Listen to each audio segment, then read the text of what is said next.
This is our monthly CART Conversations gathering, and we very much appreciate your time and effort, and we appreciate you joining us tonight.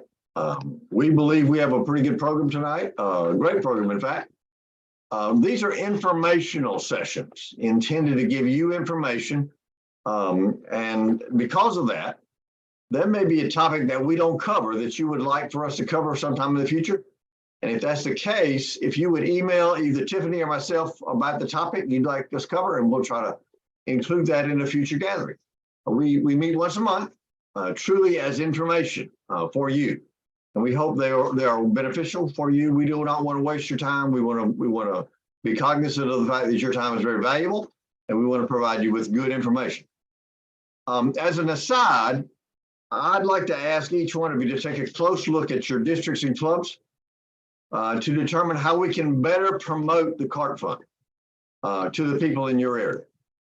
In spite of the fact we had a tremendous year last year in raising money, there are clubs and districts around that don't know who we are. And so we want to make sure that we reach them. And so we need your help in terms of how do we get information to fill those voids in districts and clubs, help people understand what we do, to understand about Alzheimer's, and understand about the research that we are funding as a result of the generous gifts that we get from other people, from many, many people. If your district or your club needs blue buckets, we have some, and we would be delighted to ship them to you.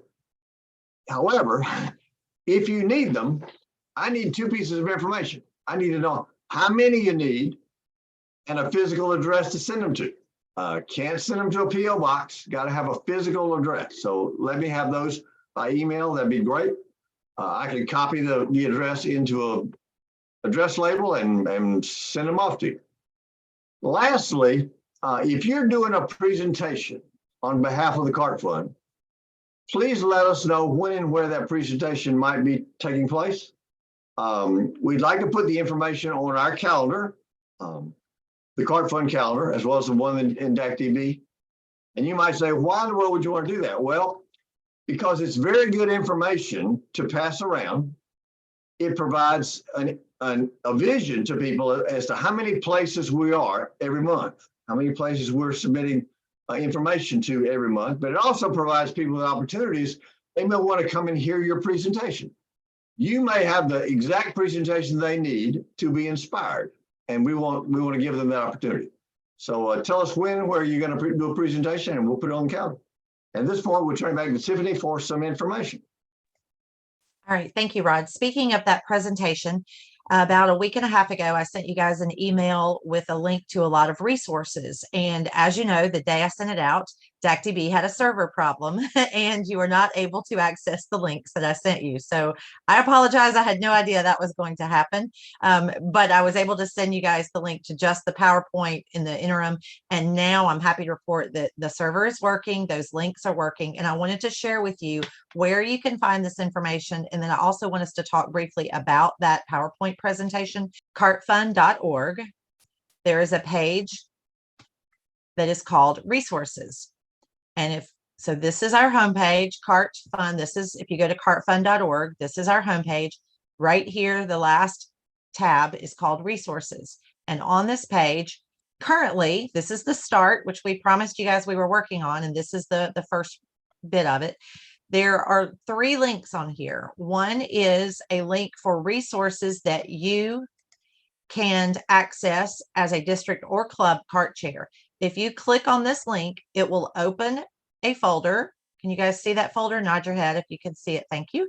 And these are all of the files that we have saved for you guys. There is the handbook, if you can't remember something that we talked about in our orientation. There are the correct labels that you can print to put on old buckets if you still have the previous buckets and you just want to plop some new labels on them. There is also an order form if you would like to get the cups instead of or in addition to buckets. There is also a manual about the online donor portal that Terry and Michelle shared during our orientation and has been updated for this year. It does still have the old CART logo on it. We're going to be updating that soon as well. There is the PowerPoint presentation, which we will come back to. And there are also some labels that are a QR code that say donate now that you can download and print those and then stick those on your current buckets as well. And then of course our current and I won't even say new, it shouldn't be new, it's almost a year old, but our current CART logo is there as well. There is a separate link for all of our CART logos. And if you print that, you will get all of the logos that we talked about previously. There are the postcards that we developed last year that we have, and we're happy to send you copies of those if you need them. But if you decide you would like to print your own, these are the files for that. And there are different versions of the logo file. There's also a QR code that does not take you to the website, but takes you to the donor portal. So this is the QR code that says donate now. And then there is a one-page sheet that talks about all of the colors of our branding information. And then many of you use the large blue buckets for display purposes or for coin collections. And so we also provide you with the logos that you can print and laminate and tape or glue to the sides of those big buckets. And they're aptly named Big Bucket logo and Big Bucket QR code because they print on an entire 8.5 by 11 sheet of paper. And then the third one I wanted to mention before I ask if you have questions is also how to order CART cups. We call them car cups. You can put them in your car drink holder. You can put them on your nightstand. And a lot of people want those. We do not provide those for free like we do the blue buckets, but we have a Rotarian that volunteers his time to do this. And then when he collects the money, he donates that to track. So it's a very nice little something that he offers us, but there is an order form and it goes directly to him, to Rich Harrison, who's in the Rotary Club of Little River, I believe. And so it doesn't come through Rod, it doesn't come through me, but we wanted to make sure that you have that order form there. And all of these are on the page that is called resources. David, post. Yes, sir. Do the labels, are they sticky on the back? Well, this is just the file. So you would have to print them on your own labels. Okay. And then second, you're right. Sorry, that was stupid. That's okay. The other thing is, do we have a list by district of which of the clubs have given anything? And we know that they have buckets and the ones that don't. So we definitely can show you in the donor portal because you're a district chair, you have access to the reports and we can talk about that. You can see who has donated and you can even look at a year by year history. We do not know which clubs currently have buckets. So this might be an opportunity for all of our district chairs, since it's the beginning of a new Rotary year, to ask that question. If you need buckets, because some of them have just worn out, they have holes, cracks, they don't know where they are, they decided not to use them for whatever reason. And so there are a lot of clubs that we are hearing do need them, but we don't know who they are unless they reach out to us. But that is an excellent question. And that's an excellent idea. I'm going to give you credit for the idea for all of the district chairs to make contact with their club chairs and their clubs to find out who might need buckets. And then you would have to share that information with Rod. There are, if you as a district chair are planning to make visits to all of the clubs in your district and you are willing to distribute those buckets, you let Rod know how many you need and he'll send them all to you. And then you can take them as you go. I believe Michelle has some. I know Tammy Mosteller has some. I have some in my car. So when I'm traveling, I can give them as well. And we'd be happy to give them to you if you would like to distribute them amongst your district as well. I have one more question, which is that, do we know, are there any clubs out there who do not have buckets who give money? Yes. I would be I don't know that as a fact, but I feel certain that the answer is yes, for various reasons. There may be individuals in some clubs that make a donation for online, and there will be some clubs that just choose not to use buckets. They may invoice their members on a monthly or quarterly basis. They may have a fundraiser and they donate that money instead. So there are absolutely, I couldn't tell you which ones, but I know there are definitely clubs that give to CART that do not use buckets.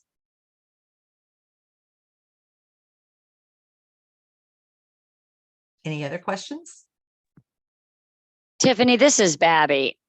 I think the question even might be, there's not an easy way. Like if I looked at the CART from the CART donor portal and I could see all the clubs that are giving, it's not going to tell me which clubs are within my district that may not even be participating. You got to go back out to Rotary and then do your comparison with that. Is that accurate or not? No, ma'am. You could, every district is listed, every club in every district is listed, and then every Okay. district in every region is listed. And so there are a lot of reports out there, and we're going to have a future session that's all going to be on reports as well.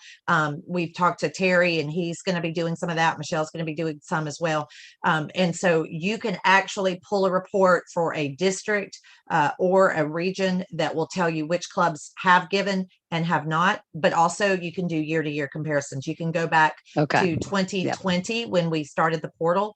And in some instances, some districts were able to give us Excel sheets with data that was their collection prior to an online system, and we were able to import that. So some clubs and some districts may even have data that reverts prior to the portal starting in 2020. Okay, so it's going to be real easy to see where we go.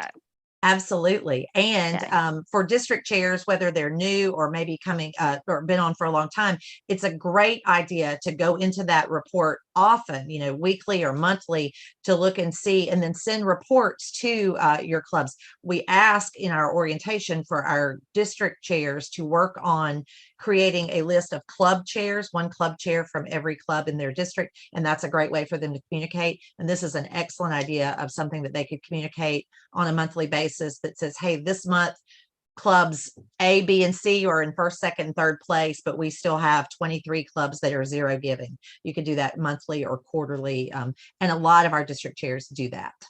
There are some things we're going to be adding to that page. For example, I'm going to be putting on there how you get in touch with Rod so that you can get buckets. I think he's going to have a big old sigh when I do that, but we're going to be adding that to the website. One of the other things we just created were some blank note cards and some note cards that say a gift has been given in honor of or in memory of. And we're going to be adding those into your resources as well that you can print if you would like to use those in your district. Obviously, if someone makes a donation online, we are sending those notices out that someone made a gift in honor or in memory of. But a lot of district chairs like to do that as well. And so we're providing you with some blank note cards that you could fill it out, stick it in an envelope. But those will be something that you would have to print on your own. So that will be forthcoming as well. And then if there is something else that you wish you had that you think, gosh, that would have made this so much easier if I just had this, whatever it is, let me know, because we can add that and get that into the resource library. All right. So as you know, I sent you the link to the slideshow, and it is also downloadable from the website. This homepage, the title page is large enough that you can add your name. You could add your title, your district, your photograph, whatever you want to do to personalize it. But there's some basic information that we hope that you will share when you are doing this presentation, the basics like who we are and what we do. And that the important thing that we try to always remember to tell people is that even though we're not a Rotary International partner, we are a part of Rotary because we are one of the founding members of the Alzheimer's Dementia Rotary Action Group. And I think that's important for folks to know, that just because we don't have the cog on our logo, we are still very active and involved with Rotary. And then we talk about the online donor portal. We want to make sure folks know that they can go online and give a gift from an individual, from their club, or from their district, that they use their DACDB login. We like for folks to know that there is a supporting nonprofit, and that is because you saw 2 pages ago that we continue to live by our 100% donations going directly to research. But it's important for folks to know because there are people out there who want to make contributions to help with things like operating expenses. And then we talk about our website and make sure people know where that is as well. There's the one, sorry, about the 100% donations going to research. That's our grant total since 1999 of more than $11.6 million. And next year, that number is going to jump tremendously. And I think it's important that people know when we talk about what we do, that our goal is to provide cutting edge seed grants to institutions in the United States that are not selected by any of us, but by a scientific review panel. And this comes up really helpful when we're talking to clubs and individuals, because they often say to us, well, why don't you offer respite care for caregivers? Why don't you do some educational training seminars? This is our mission. There are a lot of other amazing Alzheimer's organizations out there that do some of those other programs, but this is our mission. We want to make sure that we focus on that. There's some grant highlights that we want you to share with folks. There's some quotes if you want to share from some of our researchers over the years. And then this is the information on this year's 3 grant recipients. I wish I could explain to you what the 3 of them do, but you can read it. I do not quite yet understand it myself. I'm working on it. I'm going to have to rely on Bill Parker to give me a thumbnail sketch on it because he does an excellent job with that every year. But we want people to know that this is the $800,000 that we gave away this year. Now, for some of you who may be looking at this going, I was at that meeting in May and I don't know who that Paul Greer guy is. In case you did not hear, the 3rd recipient that joined us in May made a decision to change research institutions, and at the time had decided to move to China. And if you recall, our bylaws say that we only donate money to institutions in the United States. So she had to withdraw from her receiving our grant money, and the scientific review panel went back to all of the applications, and Paul Greer was selected. We are excited about him. He's very excited about getting involved in CART, and we have scheduled him as our lunch and learn in October since we have not heard from him yet. So we want to make sure that everybody tunes in for that. The rest of the program also talks about that we were on the cover of the Rotary magazine, that we have had one large $1 million gift. And we want people to know that. Remember, Rod mentioned to us recently that we don't talk about who it was from because that's an anonymous donor, but we do want people to know that major gifts and planned giving are options, that we can accept things like that. And that we had a record year last year, and we expect to do the same again next year.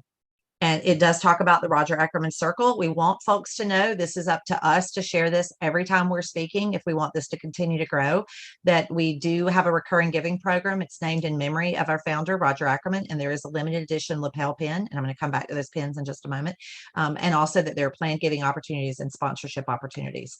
And then, of course, the final slide in that is just that we are all of our social media accounts, and we are no longer just Twitter. We're also X, as you may recall. As you may recall, every month we have a speaker that talks about a topic that's important to us. And tonight we wanted to talk to you about the branding and that new PowerPoint and those new resources. But we also do a fundraising idea of the month. And I mentioned to you guys last month that something called Celebrate Community would be coming up in September. And it is an international partnership between Rotary and the Lions and the Kiwanis and the Optimists. I'm so sorry. And the Optimists. And my daddy is a Rotarian. Sorry. And so it is an international partnership the week of September the 11th through the 17th, where each of those international presidents asks their clubs to collaborate with the other clubs in their community to do something to benefit the community, to work together. And very few people in our area have participated or know very much about it. Even though it's been around for a few years. But last year, the Rotary Club of Murphy in District 7670 took my challenge to do it, and they took it a step farther, that they would do it as a fundraiser for CART and introduce the other clubs in their community to the CART Fund. Because as we all know, we are not limited to donations from Rotarians. And so it was very successful. They're planning it again this year. And I asked Tim Radford, who is also the mayor of the town of Murphy, to join us tonight. And he is the past district public image chair for 7670, past president. He just received an award. I'm going to give him a shout out from our zone for outstanding public image work this past year as he was retiring as our district public image chair. But he is going to share with us a little bit about what his club has been doing, some wins, some losses, what they learned, what they're going to change and do differently, and then answer questions if you have them. Tim, thank you so much for being here tonight. Well, thank you so much for the invitation. Can you hear me okay in this microphone? All right, very good. Yes, I really enjoyed my time as district public image chair. That was a great challenge. A quick 30-second background about me. When I was brought into the club 5 years ago, our club, it was a dying club. We had around 20 members, and my challenge was to turn the club around and actually make it a thriving club.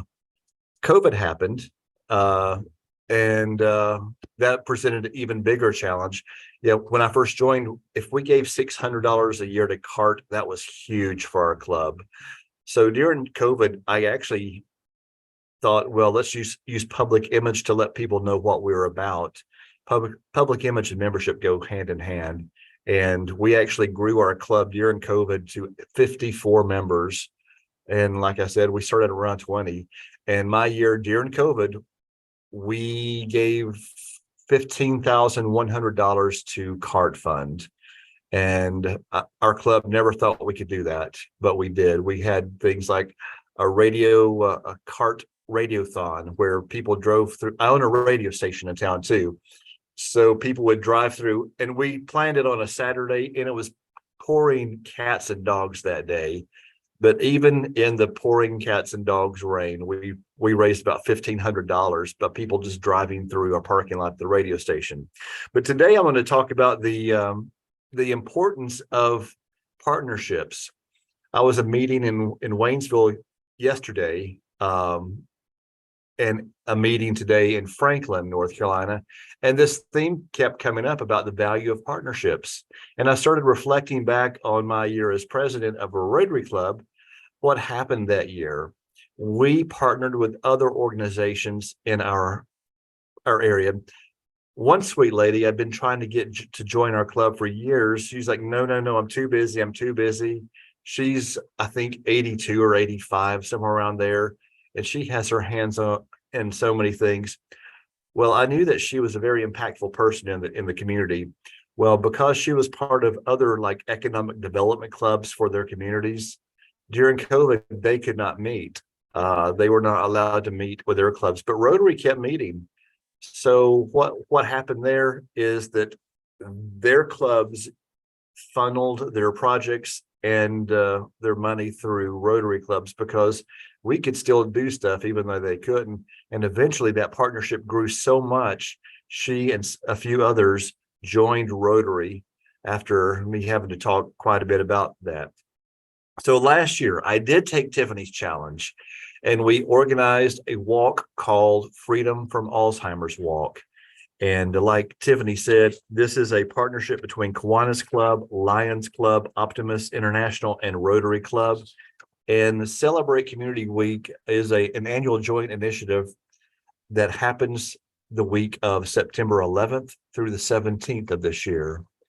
And last year's walk, we had Tiffany there, we had Michelle there, we had Billy Black joining us from the district. Who else was there? From the district? Maybe it was just the three of you from the district, but I was so tickled to have representation from our district come all the way to Murphy. And if our district is pretty large, I think for Tammy and Tiffany, it's about a 3 or 4 hour drive to get to our club. We're as far west as you can go in North Carolina. We're closer to 5 state capitals than we are to Raleigh. So that's how far we are. So it was so nice seeing that. We included the Lions Club of Andrews, North Carolina. They're in the same county as us. And we also invited the Rotary Club of Clay County, but they're a small county and they were not able to commit to join us last year. Hopefully we can change that this year. We got a late start planning the event. And honestly, late start again this year, but we're working on it. We're going to have the Lions Club. We just don't have any Kiwanis clubs nearby or Optimus International clubs nearby. So we're kind of limited in our little rural area to Lions and Rotary Club. So what happens, we're going to change our meeting date from the regular restaurant location. We normally meet at Downtown Pizza at noon on Mondays. We're going to meet, we have a thing called the Murphy River Walk. It's a beautiful walk along the river. It's kind of like a greenway, and a lot of folks go there and walk. So we have a pavilion there that's going to be big enough for all of our members there. And right before we have our program, we're going to have a 9/11 ceremony at the Conahita Veterans Park with some special speakers. And then we'll go to our location for our meeting. And we're going to have Tammy Mosteller join us to do a program. And if Tiffany schedule allows, and anybody is welcome to join us that day, she will be there as well.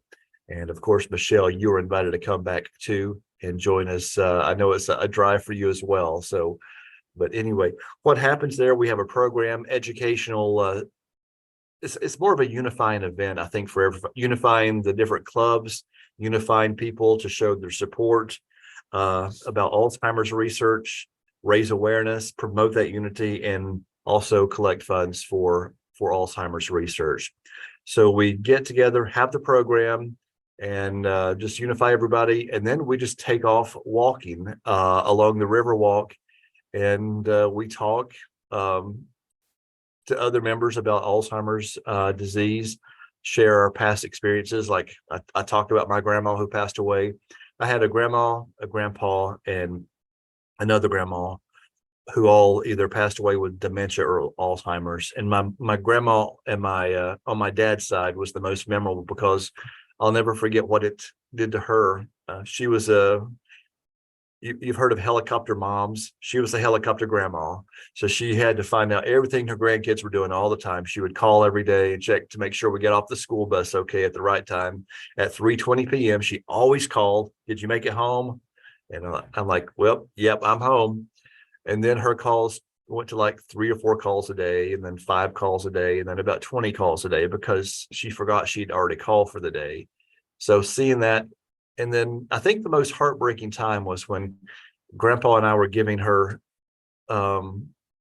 care. She was in a nursing home in the very final days because she kind of got dangerous at home with fire and hiding meat and things under the mattress and just those things. I thought I couldn't figure out what was going on. I was a teenager then. I didn't know what Alzheimer's was all about.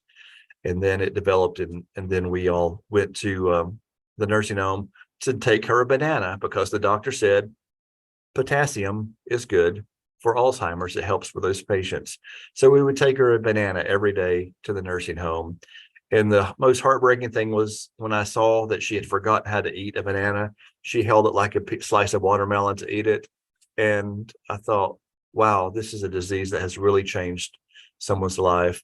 And then it's not just her life, it's her family's life.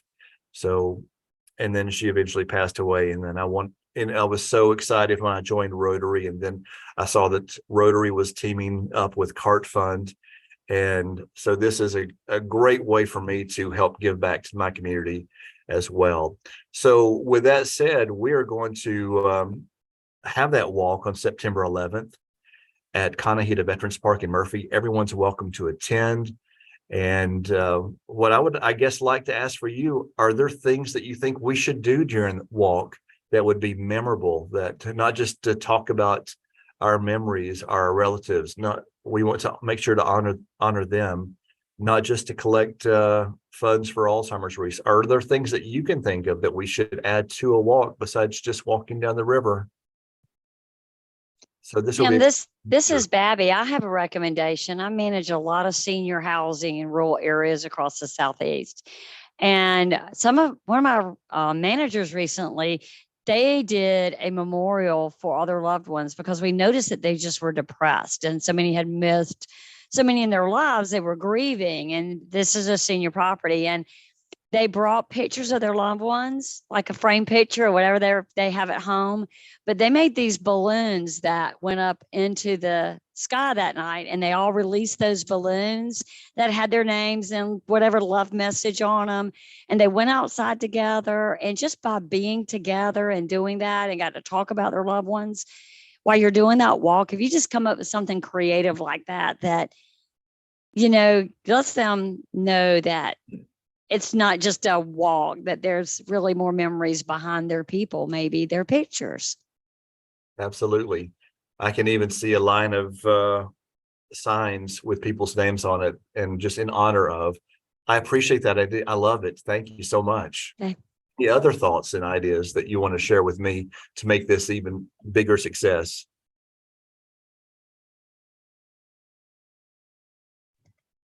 One of the things that Tim and I have talked about is that all of the Rotarians are there wearing their items. The Andrews Lions Club were there wearing their items, and we got some great pictures of us walking together last year on the Riverwalk. And now Tim is going to take it a step further this year and start trying to get some programs scheduled into those clubs for us to come in and talk to them about CART now that they've participated for 2 years. And I'll use Tom Fitzgerald as an example. He's the district chair in the Greensboro district, and he just spoke to their Lions Club last week. I believe it was Lions. Yes. And so he is doing that. So that's definitely something that this is a great way. You can do any project. What Rotary International and Optimist and all of those groups are saying is do any project. And you certainly don't have to do it around CART, but we thought this was a great way to introduce CART to people outside of the Rotary Circle. And Tim is willing to take that an extra step this year and try to work on some additional fundraising and public awareness with them. And when Tiffany and I were talking too, that gave me an idea. Why not invite the Lions Club to be a guest program for our club? Mm-hmm. I think in our minds, we think of each other as we're competitors, but we're not. We're doing public service. And how can we help each other out in that service and maybe mix some folks? And who knows, those conversations can lead to a lot more collaboration in the future. We'll have a press release that will go out that, and in fact, Rotary International provides you with a template for one, and then we customized it last year. And it's an opportunity to talk about that partnership and celebrate community. So it's not CART related, but it's an opportunity to build those relationships. And as you build those relationships, as you all know, that's what fundraising is a lot of, is fundraising and building relationships and letting people know what kind of organization we are. So I'm certain that there are opportunities down the road for us to continue to grow and develop those. And Tim's going to be using that press release, which of course, as he mentioned, he does own the radio station, so that helps, but he also has the editor of the newspaper in his club as well. So they get really good press coverage in their community. And it's always an opportunity. We do a live Facebook feed while we're there, and we talk about CART, and we share it to the other pages. So there's a lot of opportunities there to build awareness and do some fundraising at the same time. So Tim, thank you for sharing that with us. It's an incredible idea. Thank you so much. I'll echo what Tiffany just said. You can have the walk, but unless people know that it's happening, it's just a walk. So you have to promote that out to attract folks. So thank you so much, Tiffany. Yeah. Thank you, Tim. All right, we're going to turn back to Rod now. He's going to give us an update on the Roger Ackerman Circle, and then I have a few more things to share with you before we're done tonight. As a nonprofit, the CART Fund really loves large donation checks. It warms my heart to get a check that's a large amount. It also warms my heart to get a stack of checks that add up to a large amount. But like every other nonprofit organization, we fully understand that our lifeblood comes from those people who donate routinely and regularly. Those people who give on a regular basis, we call recurring donors. They may give monthly or quarterly or semi-annually or annually or whatever, as long as it's routine. And we wanted to recognize those folks because they're special. And so we created what we call the Roger Ackerman Circle. And to join the Roger Ackerman Circle, it simply means you commit to donate regularly to the CART Fund. And we recognize those people with a very special Roger Ackerman Circle pin, which I'm sure all of you have seen. And hopefully all of you will end up getting one. Hint, hint. If those folks in your area, your district or your club, who've committed to regularly give to the CART Fund, we encourage you to present them with a pin. We truly do. Those pins are available from either Tiffany or myself. You just need to tell us how many you want and how many you need. In exchange for sending you the pins to give out, we want something back from you. We want a picture of the presentation that you make to the Roger Ackerman Circle recipient. And we will post those pictures. They make great publicity for the CART Fund. We'd like every one of you to become a recurring donor. Flat out. That's a simple request. We want every one of you to become a recurring donor. And we also want you to encourage the people in your area to become recurring donors. And I want to take a couple of minutes to show you how easy it is to do that. If you will go to the CART Fund webpage, which hopefully is on the screen, right? On the screen. There's a Donate Today button at the top of the page. Okay, if you click on that, it will open up a page of instructions. This is a very good page to walk through someone the very first time they have a conversation about the portal or about the Roger Ackerman Circle. It's a very good instructional page, and I encourage you to open that page and read through it. However, a faster way to get to the portal is to go to the bottom of the page where there's a link. It says, click here to donate today. And that link will take you directly to the login page of the portal. Now, I've heard from lots of folks that complain that in their mind, it takes too many steps to get to this, to get to donate. And so if you hear that complaint, let me just suggest to you that you use this argument. How difficult is it for you to give money to Amazon? In order to give money to Amazon, they want a couple of things from you. They want to know who you are and how to get in touch with you. And so to give money to the CART Fund, we want to know a couple of things about you, like who you are and how to get in touch with you. And that's why we create this login for you. So once you've logged in, you get a home page. It looks like this. And it has a Donate Today button. And if you go to the Donate Today button, it asks you for some information.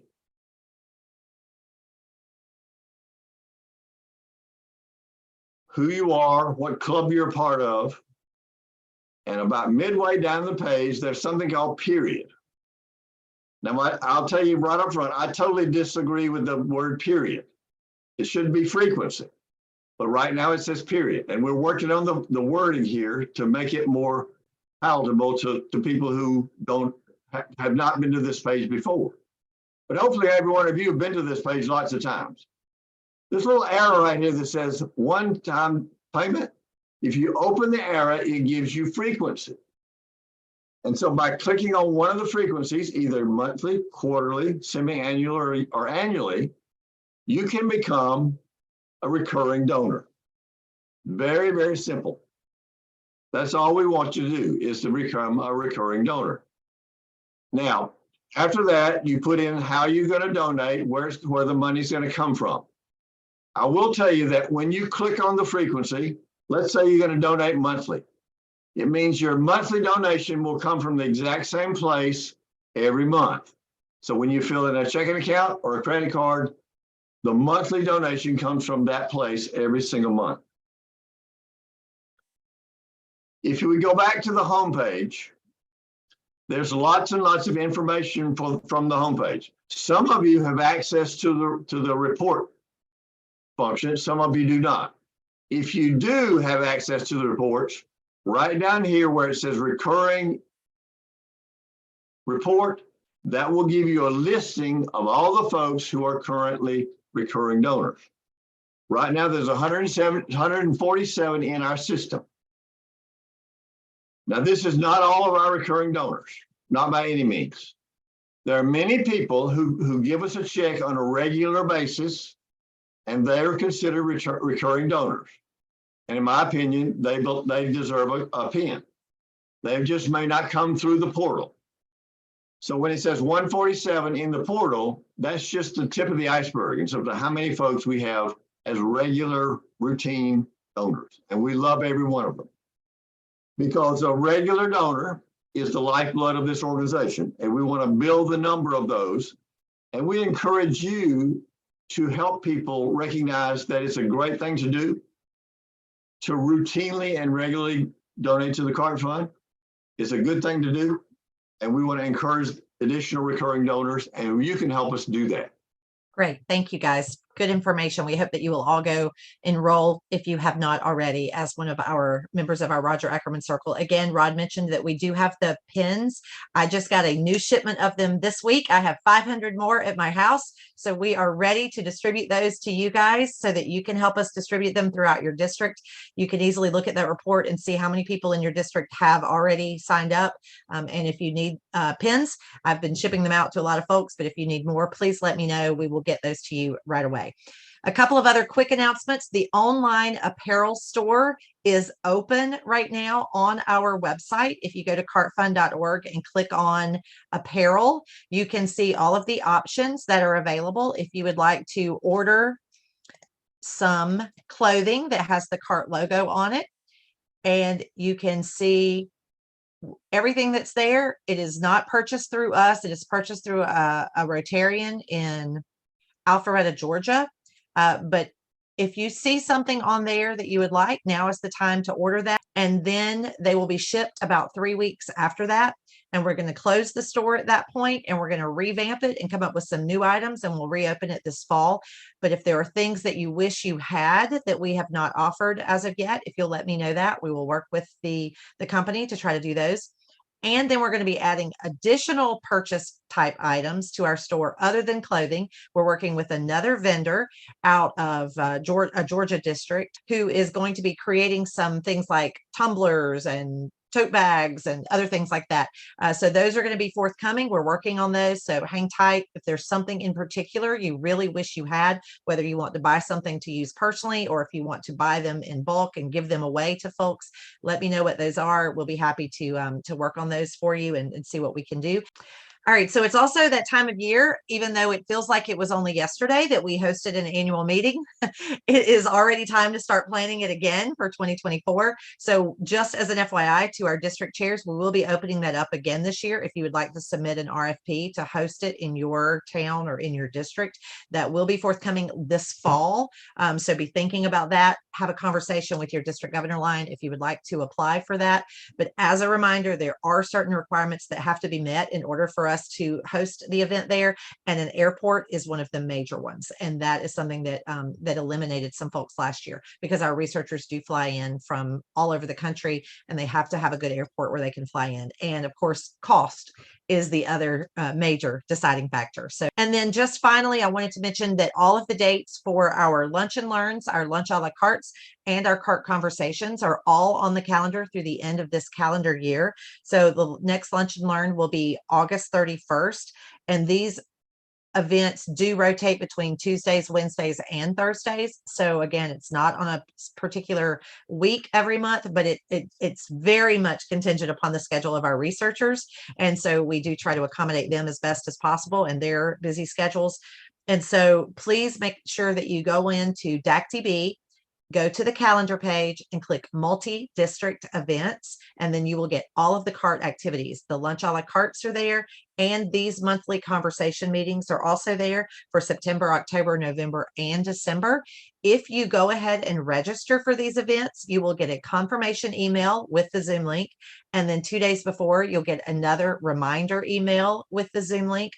And if for some reason you can't find those emails at the last minute and you need to know where the Zoom link is, remember, it's also on the calendar on our website. If you go to cartfund.org and click on the calendar page, all of the activities are also there along with the Zoom link. So you should always be able to find them there at any time. And again, those dates are already set through the end of this year. And we hope you'll especially want to join us for Lunch a la carte in October on the 4th, when we will hear from Dr. Paul Greer, who is the newest recipient that none of us have had an opportunity to hear from yet. Thank you so much for all that you do for the CART Fund. We are so grateful and appreciative of all of your hard work and efforts on our behalf. We are only a phone call or an email or a text away. And if you need us, we are happy to help you. But we look forward to seeing you guys again next month.